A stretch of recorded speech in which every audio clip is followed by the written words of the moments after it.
Hello students, तो कैसे हैं आप सभी। आई होप आप बहुत अच्छे से होंगे। तो आज की क्लास में हम पेपर नंबर 1 से रिलेटेड 50 एमसीक्यू और पीवाईक्यूज रीड करेंगे, जैसे कि हमने पिछली क्लास में किया था। तो आज की क्लास में जो क्वेश्चंस हैं वो बिल्कुल न्यू रहेंगे और ये सभी पीवाईक्यूज हैं, तो बहुत इंपॉर्टेंट हैं। प्लीज क्लास को एंड तक जरूर देखिएगा। बहुत ज्यादा क्वेश्चंस नहीं है, सिर्फ 50 ही क्वेश्चंस हैं, जैसा कि पेपर नंबर 1 में आते हैं। तो ये पेपर नंबर 1 जो है वो जनरल पेपर है। आप किसी भी सब्जेक्ट से यूजीसी नेट का पेपर दे रहे हो, आपके लिए ये क्लास जो है बहुत इंपॉर्टेंट रहने वाली है। तो चलिए शुरू करते हैं क्लास। लेकिन क्लास शुरू करने से पहले मैं आपको जैसा हर क्लास में बोलती हूँ कि अगर आपने चैनल को अभी तक सब्सक्राइब नहीं किया है या फिर आप चैनल पर नए आए हो, तो प्लीज चैनल को जरूर सब्सक्राइब कर लीजिए और साथ में लगे बेल आइकन को प्रेस कर दीजिए, ताकि आने वाले हर वीडियो का नोटिफिकेशन आपके पास सबसे पहले पहुंच जाए। और क्लास को शेयर जरूर कर दीजिएगा अपने रिलेटिव, अपने फ्रेंड्स के साथ, और साथ में क्लास को लाइक भी जरूर कीजिएगा। और अगर आपकी कोई क्वेरी रहती है या आपका कोई सजेशन रहता है, तो आप मुझे बेझिझक कमेंट करके बता सकते हो। बाकी चलिए शुरू करते हैं आज की ये क्लास। तो क्लास में जो फर्स्ट क्वेश्चन है वो है, ब्लूम के शिक्षण उद्देश्यों के वर्गीकरण के अनुसार, जो ब्लूम टेक्सोनॉमी है उसके अनुसार जो संश्लेषण है, सिंथेसिस जो है और विश्लेषण जो है, एनालिसिस जो है, किस क्षेत्र के अंतर्गत आते हैं। तो संश्लेषण और विश्लेषण जो है वो कौन से क्षेत्र के अंतर्गत आते हैं, जो ब्लूम टेक्सोनॉमी है उसके, तो ये आते हैं संज्ञानात्मक क्षेत्र के अंतर्गत। ठीक है। कॉग्निटिव डोमेन जो है उसने 3 प्रकार के डोमेन्स बताए हुए हैं, ये आपने देखा ही होगा। ठीक है। तो कॉग्निटिव डोमेन जो है उसके अंतर्गत जो है वो संश्लेषण और विश्लेषण जो है वो आते हैं। ठीक है। तो आपने ब्लूम टेक्सोनॉमी को बहुत अच्छे से क्लियर कर लेना है, इस कॉन्सेप्ट को। बाकी बहुत इंपॉर्टेंट ये टॉपिक है, जिससे रिलेटेड क्वेश्चन जरूर पूछा जाता है एग्जाम में। अगर आपने ब्लूम टेक्सोनॉमी को नहीं पढ़ा है, तो आप मेरे चैनल पर जाकर वहां पे ब्लूम टेक्सोनॉमी सर्च करेंगे तो आपको एक क्लास बहुत आसान तरीके से मैंने ब्लूम टेक्सोनॉमी जो है वो समझाई हुई है, आप उसको जाकर देख सकते हो। चलिए क्वेश्चन नंबर 2 देखते हैं, जिसमें पूछा गया है कि जो माइक्रो टीचिंग रहती है उसका तकनीक का मुख्य उद्देश्य क्या होता है। तो माइक्रो टीचिंग जो है उसका मेन मोटिव क्या रहता है, वो क्यों करवाई जाती है माइक्रो टीचिंग जो है। ठीक है। तो शिक्षकों में विशिष्ट शिक्षण कौशल का विकास करना जो है वो माइक्रो टीचिंग का जो ऑब्जेक्ट है वो रहता है। ठीक है। जैसे कि माइक्रो टीचिंग का आपको पता ही है, सिर्फ 5 या 7 मिनट की क्लास लेनी होती है। ठीक है। तो माइक्रो टीचिंग में जो शिक्षक होते हैं उनकी विशिष्ट शिक्षण कौशलों का विकास करना जो होता है, इसका मोटिव होता है। नेक्स्ट क्वेश्चन है कि करके सीखना यानी कि लर्निंग बाय डूइंग का सिद्धांत किस दार्शनिक विचारधारा पर आधारित है। तो ये कौन सी विचारधारा पर आधारित है, तो ये ऑप्शन नंबर सी प्रयोजनावाद पर आधारित है। ठीक है। प्लैग्मेटिज्म जो है उसके ऊपर ये आधारित है। ठीक है। करके सीखना, लर्निंग बाय डूइंग। ठीक है। प्रयोजनवाद पर ये आधारित है। नेक्स्ट आता है गैगने या गैने। ठीक है। गैगने कहते हैं या गैने कहते हैं कि अधिगम सोपानकी। ठीक है। हायरार्की ऑफ लर्निंग जो है उसके सिद्धांत के अनुसार अधिगम का सबसे उच्चतम स्तर जो है वो कौन सा होता है। तो जो हायरार्की ऑफ लर्निंग है उसमें जो अधिगम का सबसे उच्चतम स्तर जो है वो है समस्या समाधान अधिगम, प्रॉब्लम सॉल्विंग लर्निंग जो है सब समस्या ये जो है ये अधिगम का यानी कि लर्निंग का सबसे हायर लेवल है। ठीक है। सबसे उच्चतम स्तर है। ठीक है। ये आपने याद रखना है, प्रॉब्लम सॉल्विंग लर्निंग। ठीक है। समस्या समाधान अधिगम। ठीक है। नेक्स्ट आता है कि निम्नलिखित में से कौन सा अधिगम का एक अतुल्यकालिक जो है वो माध्यम है। तो कौन सा अधिगम का एक अतुल्यकालिक माध्यम है, वो कौन सा है, वो है ईमेल और ऑनलाइन चर्चा मंच। ठीक है। ईमेल और ऑनलाइन चर्चा मंच जो है वो अतुल्यकालिक यानी कि जिसकी जिस जिसमें टाइम की कोई लिमिट ना हो, ये ऐसा माध्यम है। ठीक है। ईमेल और ऑनलाइन चर्चा मंच। ठीक है। डिस्कशन फोरम जो है उसकी बात कर रहे हैं यहाँ पर। नेक्स्ट आता है कि शिक्षण की दल शिक्षण टीम टीचिंग जो है उसकी पद्धति में मुख्य रूप से शामिल क्या होता है। तो जो टीम टीचिंग है उसमें क्या शामिल होता है, उसमें जो छात्रों का समूह मिलकर प्रोजेक्ट बनाता है। ठीक है। या दो से अधिक छात्र जो है शिक्षक मिलकर एक ही कक्षा को योजनाबद्ध तरीके से पढ़ाते हैं, तो यही करेक्ट आंसर होगा कि जो टीम टीचिंग है, टीचिंग का ही पूछा गया है हमसे, ठीक है। टीचिंग की जो टीचिंग में जो टीम टीचिंग है उस पद्धति से मुख्य रूप से क्या अभिप्राय है, क्या शामिल होता है उसमें? उसमें 2 या 2 से अधिक टीचर जो है मिलकर एक ही कक्षा को योजनाबद्ध तरीके से पढ़ाते हैं, ठीक है। एक प्लानिंग बनाकर उस जो क्लास है उसको पढ़ाते हैं, ठीक है। नेक्स्ट आता है राष्ट्रीय मूल्यांकन और प्रत्यायन परिषद, ठीक है, NAAC, ठीक है।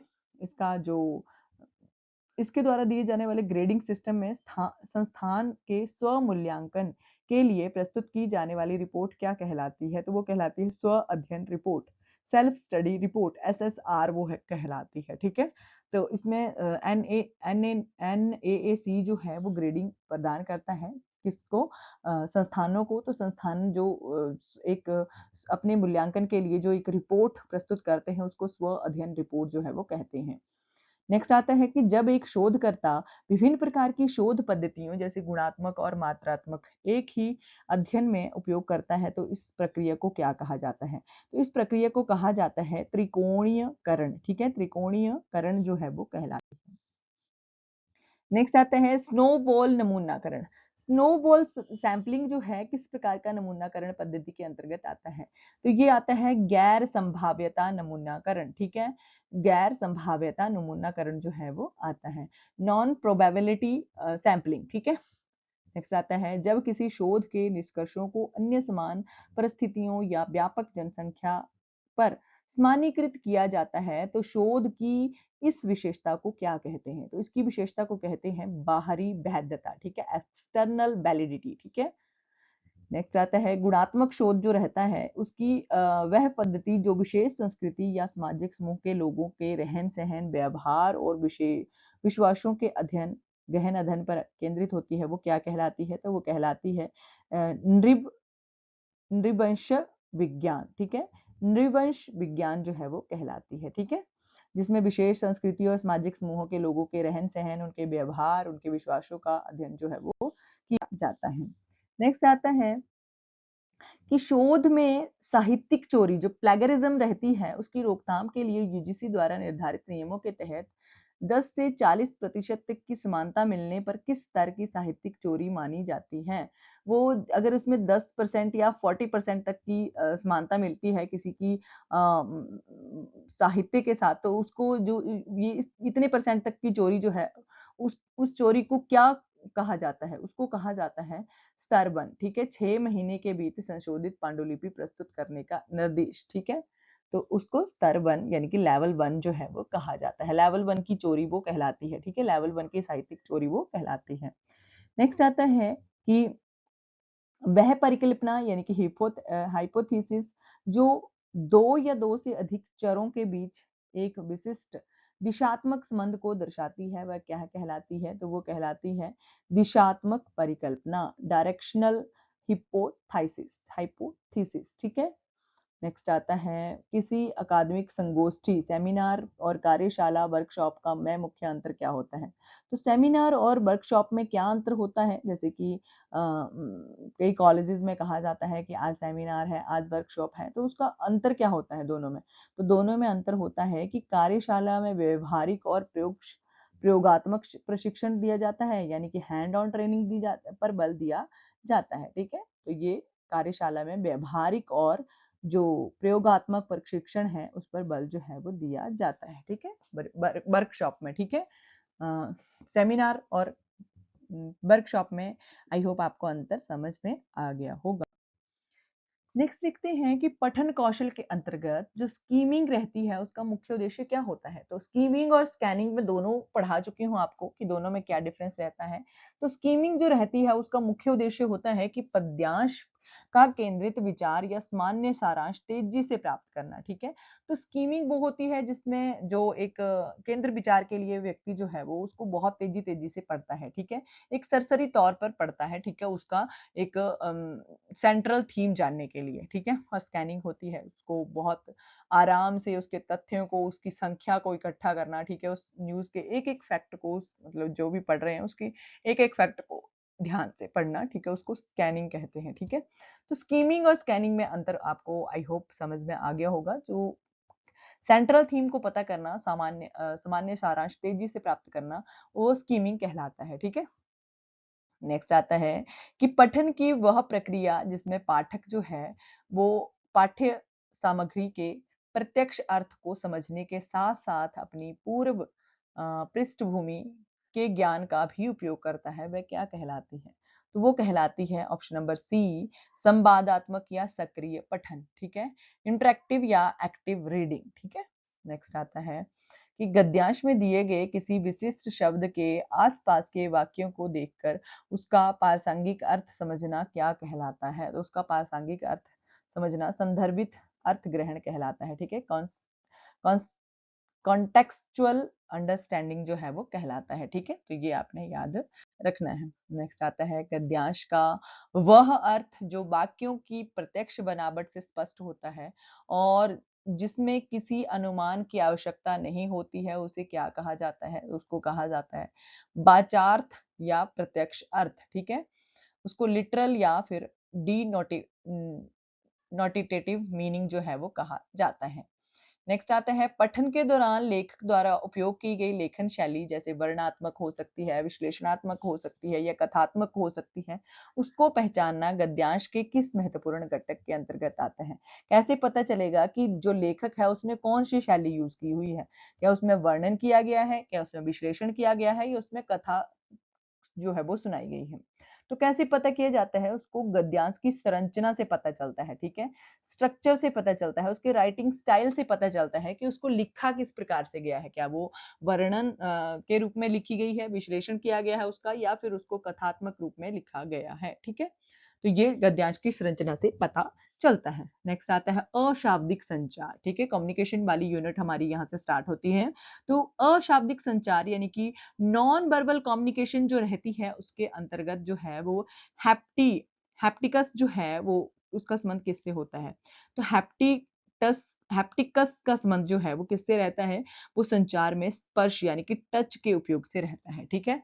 संचार में टच के उपयोग से। ठीक है। अशाब्दिक संचार है यानी कि नॉन वर्बल कम्युनिकेशन है, तो उसमें जो टच का यानी कि स्पर्श का उपयोग जो किया जाता है उसको हैप्टिकस कहते हैं। ठीक है। हैप्टिकस कहते हैं। नेक्स्ट आता है कि जब कोई व्यक्ति किसी अन्य संस्कृति के व्यक्ति के साथ संचार करते समय अपनी ही संस्कृति को श्रेष्ठ मानता है। ठीक है। अब मान लो कि दो व्यक्ति बात कर रहे हैं, वो एक जो है वो नॉर्थ इंडिया से है और दूसरा साउथ इंडिया से है। तो जो नॉर्थ इंडिया वाला व्यक्ति है वो मानने को तैयार ही नहीं है कि साउथ इंडिया का कल्चर भी बहुत अच्छा है। वो कह रहा है कि नहीं नहीं, मेरा नॉर्थ इंडिया वाला कल्चर ही बहुत अच्छा है। ठीक है। वो अपनी ही संस्कृति को श्रेष्ठ मान रहा है। तो इस मनोवैज्ञानिक स्थिति को क्या कहते हैं? तो इस मनोवैज्ञानिक स्थिति जो है इसको क्या कहते हैं? अपनी ही संस्कृति को श्रेष्ठ माना, इस प्रकार की संस्कृति को क्या कहा जाएगा? इस प्रकार की स्थिति को क्या कहा जाएगा? उसको कहा जाएगा स्वजाति केंद्रिता। ठीक है। स्वजाति केंद्रिता कहा जाएगा। एथनो सेंट्रलिज्म जो है वो कहा जाएगा। ठीक है। Ethno centralism. ठीक है। स्वजाति केंद्रिता, वो अपनी ही जाति की या अपनी ही संस्कृति की महानता बता रहा है, वो दूसरे की संस्कृति को मानने को तैयार ही नहीं है। ठीक है। तो ये आपको समझ में आ गया होगा। नेक्स्ट है अशाब्दिक संचार। फिर से नॉन वर्बल कम्युनिकेशन के बारे में पूछा गया है कि अंतर्गत जो है संचार के समय दो व्यक्तियों के बीच की भौतिक दूरी और स्थान ठीक के उपयोग के अध्ययन को क्या कहा जाता है? ठीक है। जब दो व्यक्तियों के बीच की जो भौतिक दूरी और स्थान है उसके उपयोग के अध्ययन को क्या कहा जाता है? उसको क्या कहा जाएगा? उसको कहा जाएगा प्रॉक्सिमिक्स। ठीक है। प्रॉक्सिमिक्स उसको कहा जाएगा। ठीक है। नेक्स्ट आता है संचार के शैनन बीरर मॉडल। ठीक है। शैनन बीरर मॉडल जो है, बीबर मॉडल जो है, शैनन बीबर मॉडल जो है वो उसके मुख्य रूप से किस प्रकार के मॉडल जो है वो माना जाता है? तो उसको माना जाता है एक रेखीय या गणितीय मॉडल। ठीक है। लाइनर या मैथमेटिकल मॉडल जो है वो कहा जाता है। ठीक है। नेक्स्ट आता है कि जब एक संदेश प्रेषक सेंडर जो है और प्राप्तकर्ता जो है रीडर जो है, दोनों के बीच की सामाजिक और सांस्कृतिक पृष्ठभूमि अलग अलग होती है, तो इसके कारण संचार उत्पन्न होने वाली बाधा को क्या कहा जाता है? तो उसको मान लो कि दोनों की पृष्ठभूमि यानी कि एक मैसेज सेंडर है और एक रिसीवर है, दोनों की पृष्ठभूमि में अंतर है। ठीक है। अलग अलग है, तो इसके कारण जो संचार में उत्पन्न होने वाली बाधा है, दोनों मान लो कि दोनों एक दूसरे की भाषा को नहीं समझ पा रहे हैं, एक बिल्कुल भी हिंदी बोल नहीं पा रहा है और दूसरा हिंदी को मतलब समझ नहीं पा रहा है, ठीक है?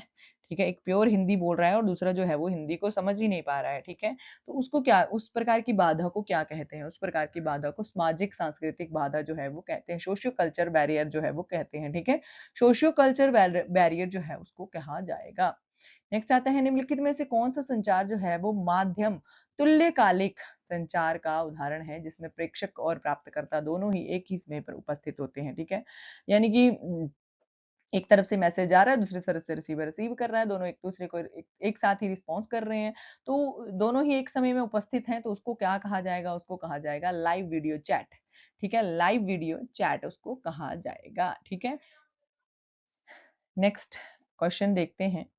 ब्लॉग नहीं होगा क्योंकि ब्लॉग तो बाद में भी एडिट हो सकता है, ईमेल भी नहीं होगा, ठीक है? ऑनलाइन चर्चा मंच भी नहीं होगा, डिस्कशन फॉर्म भी नहीं होगा, वो लाइव वीडियो चैट होगा जिसमें जो है वो प्रेक्षक जो है वो दोनों एक दूसरे के साथ आमने-सामने होकर उपस्थित होकर बात कर रहे हैं, ठीक है? नेक्स्ट आता है कि संगठनात्मक संचार में जब समान पद या स्तर वाले दो सहभागियों के बीच विचारों का आदान-प्रदान होता है तो उसको क्या कहा जाता है? उसको कहा जाता है ऑप्शन नंबर सी क्षैतिज या समतलीय संचार, ठीक है? हॉरिजॉन्टल या लेटरल कम्युनिकेशन उसको कहा जाता है। नेक्स्ट आता है क्वेश्चन हमारा कि शास्त्रीय विरोध वर्ग, ठीक है? स्क्वायर ऑफ अपोजिशन में यदि सार्वभौमिक सकारात्मक कथन जो है सत्य है तो विशिष्ट सकारात्मक कथन जो है उसको उसकी स्थिति क्या होगी? तो उसकी स्थिति जो है वो निश्चित रूप से सत्य ही होगी, ठीक है? नेक्स्ट आता है कि यह होटल बहुत अच्छा है क्योंकि इसके सभी कमरे बहुत सुंदर और सजे हुए हैं। इस तर्क का कौन-सा अनौपचारिक तर्क दोष जो है वो है, ठीक है? तो संग्रह का तर्क दोष इसमें पाया जाता है, ठीक है? संग्रह का तर्क दोष इसमें पाया जाएगा, ठीक है? नेक्स्ट क्वेश्चन हमारा आता है कि न्याय के दर्शन के अनुसार जब हम किसी पर्वत को उठते हुए धुएं को देखकर वहां आग लगने का ज्ञान प्राप्त करते हैं तो ये किस प्रकार का प्रमाण का अंतर्गत आता है? तो ये आता है अनुमान प्रमाण के अंतर्गत है, ठीक है? हम उसको अनुमान लगा रहे हैं कि अगर पर्वत से धुआं उठ रहा है तो पक्का वहां पर आग ही लगी होगी, ठीक है? तो ये अनुमाना के अंतर्गत जो है वो आता है, ठीक है? नेक्स्ट देखते हैं। क्वेश्चन है यहाँ पर कि मोटा देवदत्त दिन में भोजन नहीं करता है, फिर भी वह मोटा है, अतः वह निश्चित रूप से रात में भोजन करता होगा। यह उदाहरण न्याय दर्शन के अनुसार किस प्रमाण का प्रतिनिधित्व करता है? तो ये करता है ऑप्शन नंबर सी अर्थापति का प्रतिनिधित्व, ठीक है? नेक्स्ट आता है कि न्याय दर्शन के अनुसार वह प्रमाण जिसके द्वारा हम किसी वस्तु के अभाव या ना होने के प्रत्यक्ष ज्ञान को प्राप्त करते हैं, जैसे कमरे में घड़ा नहीं है, वो क्या कहलाता है? वो कहलाता है अनुपलब्धि, ठीक है? अनुपलब्धि जो है वो कहलाता है। नेक्स्ट आता है लॉजिकल रीजनिंग वाले क्वेश्चन है ये, तो बहुत अच्छे हैं ये क्वेश्चन, मतलब कि इस तरह से क्वेश्चन जो है वो एग्जाम में पूछे जाते हैं, ठीक है? तो क्वेश्चन नंबर 32 है कि सभी मनुष्य मरणशील हैं, राम एक मनुष्य है, इसलिए राम भी मरणशील है, ठीक है? तो ये तर्क किस प्रकार के तर्क का उदाहरण है? तो ये जो उदाहरण है ये ऑप्शन नंबर बी निगमनात्मक तर्क का उदाहरण है। डिडक्टिव रीजनिंग, इसमें पहले उदाहरण दिया गया है, उसके बाद जो है वो सेंटेंस को बताया गया है, ठीक है? नेक्स्ट आता है कि शास्त्रीय विरोध वर्ग जो है, ठीक है? उसके अनुसार ए और ई दोनों कथनों के बीच कौन सा संबंध होता है? तो दोनों कथनों के बीच विपरीत संबंध जो है वो होता है। नेक्स्ट आता है न्याय दर्शन के पंचावयव अनुमान में धुआं होने के कारण पहाड़ी पर आग लगी है, ये कथन किस चरण को दर्शाता है? तो ये दर्शाता है हेतु को, ठीक है? हेतु कथन को दर्शाता है। अब हमारी आगे आईसीटी वाली यूनिट यहाँ से कि कंप्यूटर मेमोरी के संदर्भ में ईईपीरोम, ठीक है? जो ईईप्रोम जो है उसका पूर्ण रूप क्या है? तो डबल ई प्रोम जो है उसका अर्थ होता है electrically erasable program read only memory, ठीक है? Electrically erasable programmable read only memory, ठीक है? नेक्स्ट देखते हैं हम। तो नेक्स्ट है कि वह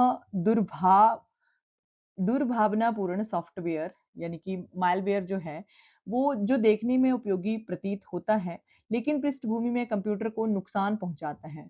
या अनाधिकृत पहुंच प्रदान करता है वह क्या कहलाता है? तो वो कहलाता है ट्रोजन हॉर्स। ठीक है, ट्रोजन हॉर्स जो है वो कहलाता है। ठीक है, ये देखने में तो उपयोगी प्रतीत होता है लेकिन ये कंप्यूटर को बहुत नुकसान पहुंचाता है। ठीक है, नेक्स्ट आता है इंटरनेट में विकास के संदर्भ में वह चरण जो उपयोगकर्ताओं को केवल सामग्री पढ़ने के बजाय सामग्री बनाने और आपस में सामाजिक बातचीत करने की अनुमति देता है वह क्या कहलाता है? तो वो वेब 2.0 कहलाता है। ठीक है, कंप्यूटर की सबसे तीव्र गति वाला छोटी स्टोरेज इकाइयां जो सीधे सेंट्रल प्रोसेसिंग यूनिट सीपीयू के भीतर स्थित होती हैं और डेटा को बहुत तेजी से संसाधित करती हैं, वो क्या कहलाती हैं? तो वो कहलाती हैं रजिस्टर्स। ठीक है, रजिस्टर कहलाती हैं। ठीक है, क्या कहलाती हैं? रजिस्टर वो कहलाती हैं। नेक्स्ट क्वेश्चन हम देखते हैं। नेक्स्ट क्वेश्चन है कि किसी बड़े शहर या महानगर के भीतर फैले कंप्यूटर नेटवर्क को आपस में जोड़ने के लिए किस प्रकार के नेटवर्क का प्रयोग जो है वो किया जाता है? ठीक है, तो महानगर या बहुत बड़े शहर को आपस में नेटवर्क से जोड़ने के लिए कौन से? तो वो होता है मैन। ठीक है, मेट्रोपॉलिटन एरिया नेटवर्क। ठीक है, तो यहाँ पे 4 फुल फॉर्म्स दी हुई हैं, तो ये आपने सारे ही देख लेनी है। लैन है, पैन है, मैन है और वैन है। ठीक है, तो जो मैन है वो बड़े-बड़े शहरों और महानगरों के भीतर कंप्यूटर नेटवर्क को आपस में जोड़ने के लिए जो है वो उपयोग में लाया जाता है। ठीक है, तो जो लैन है उसकी फुल फॉर्म होती है लोकल एरिया नेटवर्क, इसको जरूर नोट करके रख लें। पैन की फुल फॉर्म होती है पर्सनल एरिया नेटवर्क, बाकी मैन की मेट्रोपॉलिटन एरिया नेटवर्क और बैन की वाइड एरिया नेटवर्क। ठीक है, तो ये आपने फुल फॉर्म्स लिख लेनी है अपने पास और याद भी रख लेनी है। नेक्स्ट आता है इंटरनेट पर ऑडियो फाइल्स को संपीड़ित यानी कि कंप्रेस करने और सहेजने के लिए सबसे अधिक उपयोग में लाए जाने वाला फाइल एक्सटेंशन कौन सा है? तो वो है डॉट MP3। ठीक है, डॉट MP3 जो है वो कंप्रेस करने के लिए सबसे अधिक उपयोग में लाया जाता है।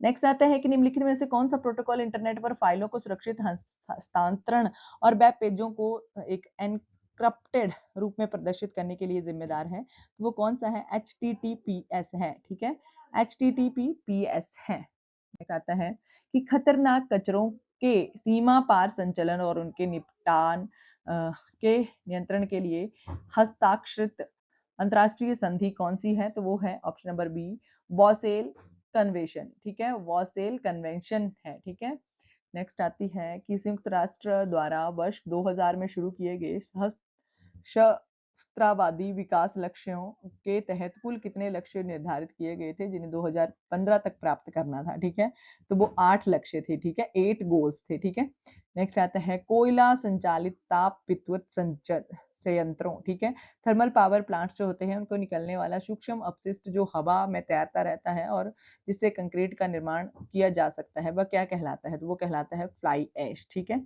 फ्लाई ऐश जो है वो कहलाता है। ठीक है, ये थर्मल पावर प्लांट से निकलने वाला सूक्ष्म अपशिष्ट होता है। ठीक है, तो इससे कंक्रीट का निर्माण भी किया जा सकता है। ठीक है, नेक्स्ट है कि वायु प्रदूषक के संदर्भ में मुख्य रूप से वाहनों और उद्योगों के से उत्सर्जित होने वाली विषैली गैस जो रक्त में हीमोग्लोबिन के साथ मिलकर ऑक्सीजन के प्रभाव को बाधित करती है वो कौन सी होती है? तो वो गैस होती है option number C, carbon monoxide. ठीक है, कार्बन मोनोऑक्साइड जो है वो हमारे हीमोग्लोबिन के साथ मिलकर ऑक्सीजन के प्रभाव को बाधित जो है वो करती है। ठीक है, नेक्स्ट आता है कि किसी व्यक्ति, संगठन या देश की विभिन्न गतिविधियों द्वारा वायुमंडल में उत्सर्जित होने वाली कुल ग्रीन हाउस गैसें जैसे कि विशेषकर कार्बन डाइऑक्साइड की कुल मात्रा को क्या कहा जाता है? तो उसको कहा जाता है कार्बन फुटप्रिंट। ठीक है, कार्बन फुटप्रिंट जो है वो कहा जाता है। नेक्स्ट आएगा कि अंतरराष्ट्रीय स्तर पर आर्द्र भूमियों जो वेटलैंड्स हैं उनको संरक्षण और उनके विवेकपूर्ण उपयोग के लिए हस्ताक्षरित ऐतिहासिक संधि कौन सी है? तो वेटलैंड के संरक्षण के लिए कौन सी संधि जो है वो ऐतिहासिक है, वो कौन सी है? तो वो है रामसर कन्वेंशन। ठीक है, रामसर कन्वेंशन जो है वो वेटलैंड्स के संरक्षण से संबंधित है। ठीक है, नेक्स्ट आता है कि वायुमंडल में तैरने वाले बहुत सूक्ष्म ठोस या तरल कण जिनका व्यास जो है 2.5 माइक्रोमीटर या उससे कम होता है जो फेफड़ों के गहरे समा जाते हैं उनको वो क्या कहलाते हैं? ऑप्शन नंबर बी, PM 2.5 जो है वो कहलाते हैं। नेक्स्ट आता है कि प्राचीन भारत में बौद्ध धर्म और हीन यान दर्शन के शिक्षण के लिए प्रसिद्ध वल्लभी विश्वविद्यालय भारत के किस वर्तमान राज्य में है, ठीक है। तो ये आपने याद रखना है, जो वल्लभी विश्वविद्यालय है ये बौद्ध धर्म और बौद्ध धर्म के हीनयान दर्शन जो है, ठीक है, उससे ये उसके शिक्षण के लिए ये प्रसिद्ध है, ठीक है। तो ये वल्लभी यूनिवर्सिटी कहाँ पर है वर्तमान में, ठीक है, कौन सी जगह पर लोकेटेड है, ये है गुजरात में, ठीक है। वल्लभी यूनिवर्सिटी जो है ये गुजरात में लोकेटेड है वर्तमान में, ठीक है। प्रेजेंट टाइम में ये गुजरात में लोकेटेड है, ठीक है। नेक्स्ट है कि भारत सरकार द्वारा देश के उच्च शिक्षण संस्थानों के ढांचागत सुविधाओं और प्रयोगशालाओं के विकास के लिए शुरू की गई रूसा योजना का पूर्ण रूप क्या है। तो रूसा का फुल फॉर्म बताना है आपने। रूसा का फुल फॉर्म है ऑप्शन नंबर बी, राष्ट्रीय उच्चतर शिक्षा अभियान, ठीक है। राष्ट्रीय उच्चतर शिक्षा अभियान जो है इसकी फुल फॉर्म है राष्ट्रीय उच्चतर शिक्षा अभियान, ठीक है। रूसा की ये फुल फॉर्म है। तो आज की क्लास के लिए बस इतना ही। आई होप आपको क्लास अच्छी लगी होगी। क्लास में बहुत ही इंपॉर्टेंट हमने PYQs 50 पढ़ लिए हैं, ठीक है। और इसी तरह की और भी क्लासेस आपके लिए मैं लेकर आती रहूंगी। प्लीज चैनल को जरूर सब्सक्राइब कर लें। बाकी अपने फ्रेंड्स के साथ क्लास को जरूर शेयर करें। कमेंट करके मुझे ज़रूर बताएं कि आपको क्लास कैसी लगी, ठीक है। शेयर भी ज़रूर कर दें और लाइक भी ज़रूर कर दें, ठीक है, क्लास को। तो थैंक यू फॉर वॉचिंग। मिलते हैं आपसे नेक्स्ट क्लास में। आज की क्लास के लिए बस इतना ही। Thank you.